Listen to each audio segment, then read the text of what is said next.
Hello everyone, welcome to my channel.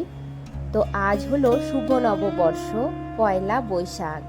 বাঙালিদের জীবনে এটা আজকের দিনটা একটা গুরুত্বপূর্ণ দিন। তো আজ সবাই খুব আনন্দ করে মজা করে কাটালাম। তো আজ কি রান্না করলাম আর সারাদিন কি করলাম তোমাদের সঙ্গে শেয়ার করতে চলে এলাম। তো সম্পূর্ণ ভিডিওটি দেখে লাইক, কমেন্ট এবং শেয়ার করে দেবেন।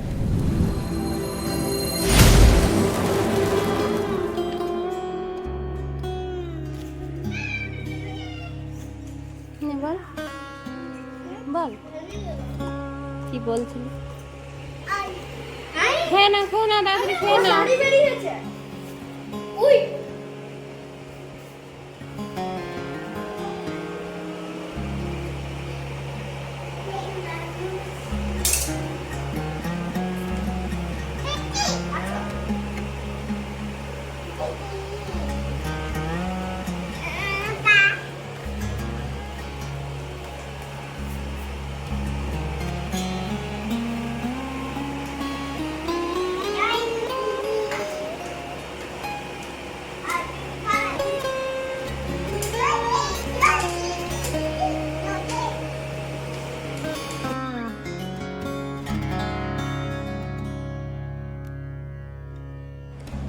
আমি এদিকে রান্না বান্না শুরু করে দিয়েছি।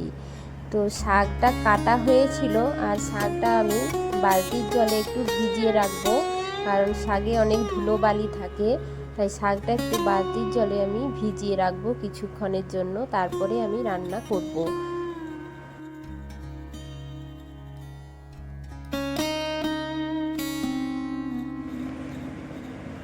তো দেখো, উনুনে রান্না শুরু হয়ে গেছে, আর এখানে হচ্ছে মাংস রান্না। তো আজকে চিকেন নিয়ে আসা হয়েছিল। মাটন আমাদের বাড়িতে অনেকেই খায় না, তাই সবার জন্য আলাদা আলাদা করে কত রান্না করব, সেই জন্য চিকেনই রান্না হলো। আর শাকটা আমি এখানে 10 মিনিটের মতন ভিজিয়ে রেখেছিলাম। এবার আমি জল থেকে ছেঁকে তুলে নেব শাকটা। আর এদিকে দেখো, আর এখানে লাউ পোস্ত হয়েছে। তো লাউ পোস্তটাও হয়ে গেছে, এটা নামিয়ে নেব। তো আজ পয়লা বৈশাখের দিনে সবার বাড়িতেই ভালো মন্দ রান্না হবে। চিকেন মাটন সবার বাড়িতেই হবে, বাঙালিদের সব বাড়িতেই মানে চিকেন মাটন আজ হবেই হবে। তো আমরাও আজকে রান্না করলাম। আর এই দেখো, শাকটা এখন আমি দিয়ে দিচ্ছি কড়াইয়ে। তো শাক ভাজা হবে, আর লাউ পোস্ত হয়েছে, আর আমি পটল ভাজাও করে রেখেছি আগে, আর চিকেন হবে। দেখো, ঝোল ফুটছে, আর এটা সিদ্ধ হতে একটু টাইম লাগলো, কারণ এটা মুরগিটা একটু বড় ছিল। তো একটু সিদ্ধ হতে টাইম লেগেছে। জলটা দিয়ে দিয়েছি বেশি করে। তো ততক্ষণে এটা ফুটুক, তারপরে আমরা খাওয়া দাওয়া শুরু করে দেব আজকে।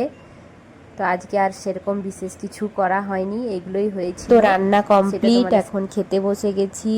তো বেটু আমি বাড়ির সবাই খেতে বসে গেছি এখন। আর বেটুকে আমি একটু চিকেনটা ছাড়িয়ে দিচ্ছিলাম। তো তোমরা ভিডিওটা সম্পূর্ণ দেখো, দেখে লাইক করো, কমেন্ট করো, শেয়ার করো, এবং সবাই ভালো থেকো, সুস্থ